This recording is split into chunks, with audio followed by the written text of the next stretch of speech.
Bismillahirrahmanirrahim. Dear children, today we will start chapter 4, the cell biology. First topic is microscopy. Yani microscopy mean the study of microscope, use of microscope. It is known as microscopy. The use of microscope is called as microscopy. अच्छा भाई, अब आप ये देखते हैं ना कि human आई जो पॉइंट अब ये देखेंगे कि ह्यूमन आई डिफ्रेंशिएट कर सकती है दो चीज़ों के दरमियान या दो पॉइंट्स के दरमियान जो कितनी पार्ट होंगे 0.1 millimetre.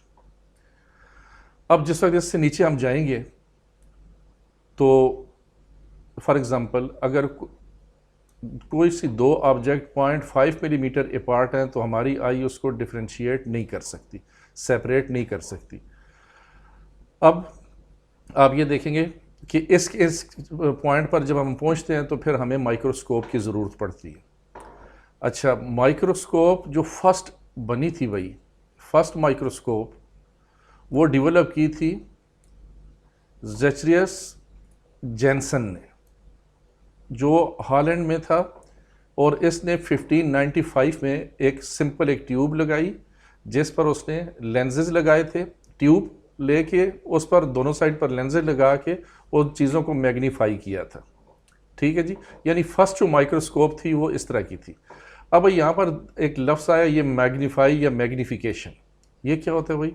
Magnification means to increase the size of an object, कि किसी भी चीज़ को साइज़ को जब इंक्रीज़ किया जाएगा तो वो क्या कहलाएगा? मैग्निफिकेशन कहलाता है।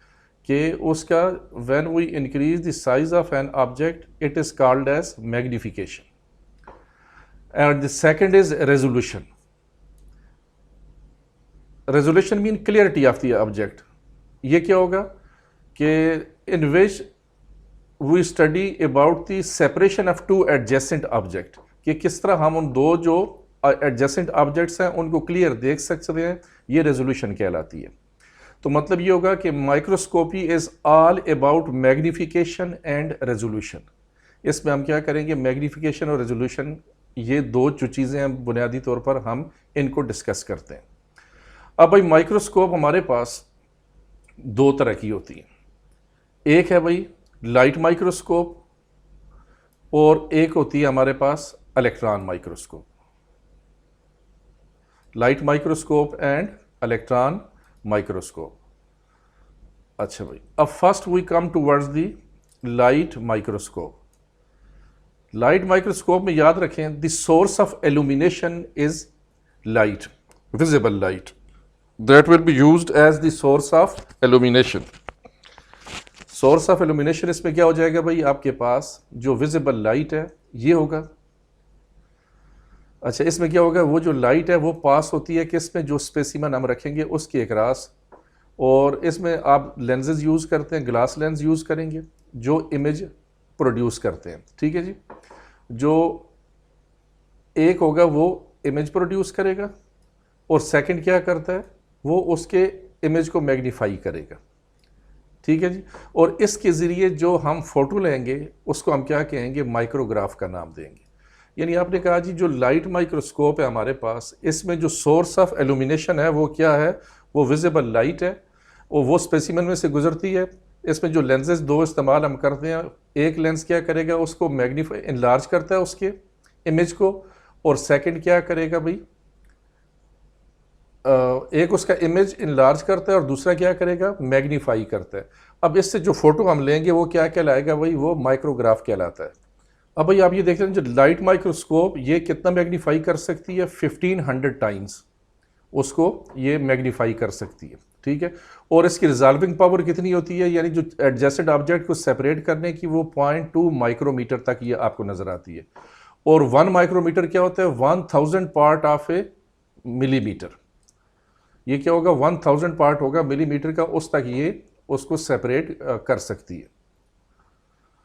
अच्छा, मतलब ये हुआ कि लाइट जो माइक्रोस्कोप है ये रेजोल्यूशन इसकी 0.2 मिलीमीटर से अगर छोटी कोई चीज़ है तो ये उसको अब सेपरेट नहीं कर सकती।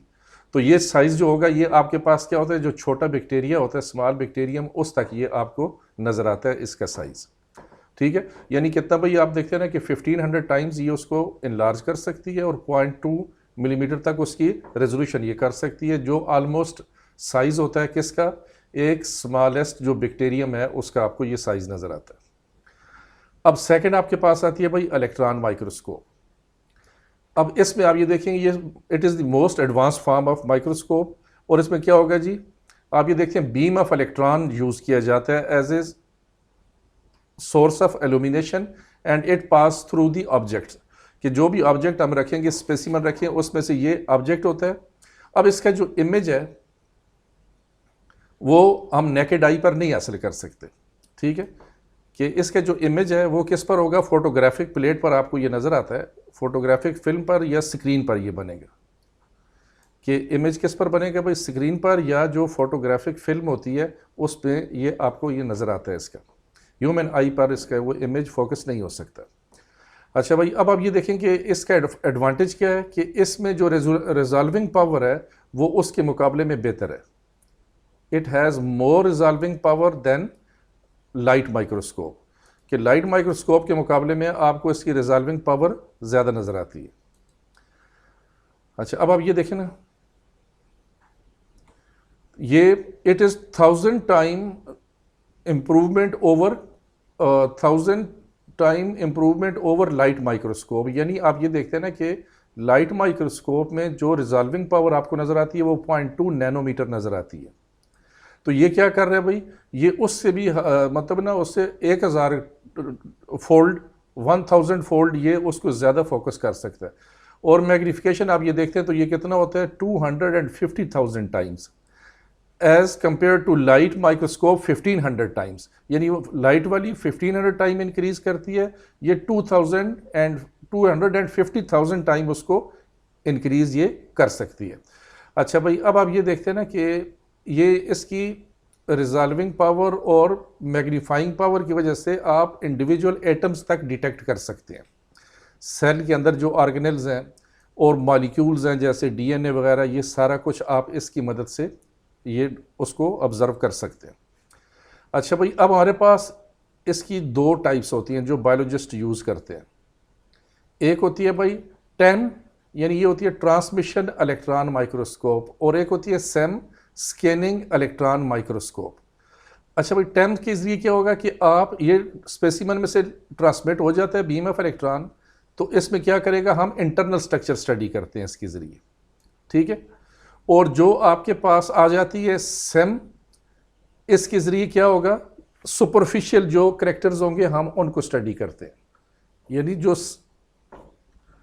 तो सेम के ज़रिए हम क्या करेंगे, जिस तरह electrons are reflected from the metal coated surface, same is use to study the structure of the cell surface, यानी इसकी मदद से हम क्या करेंगे भाई, क्योंकि ये सुपरफिशियल 3 डायमेंशनल उसकी शेप हमें बताती है, तो इसके ज़रिए क्या होगा कि सिर्फ आप उसकी सरफेस को स्टडी कर सकते हैं।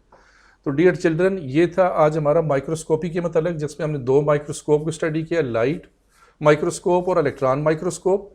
आपने देखा एक में सोर्स ऑफ इल्यूमिनेशन लाइट है जो 1500 टाइम उसका इमेज इंक्रीज करती है, और 0.2 नैनोमीटर तक आप या माइक्रोमीटर तक उसका आपको 0.2 माइक्रोमीटर तक आपको उसकी रिजॉल्विंग पावर नज़र आती है। फिर दूसरी ये इलेक्ट्रॉन है माइक्रोस्कोप, आपने देखा ये जो मैग्नीफाइंग पावर है इसकी वो 250,000 टाइम है, और रिजॉल्विंग पावर क्या होती है 0.2 नैनोमीटर होती है। आई होप आपको इसका ये कॉन्सेप्ट क्लियर होगा।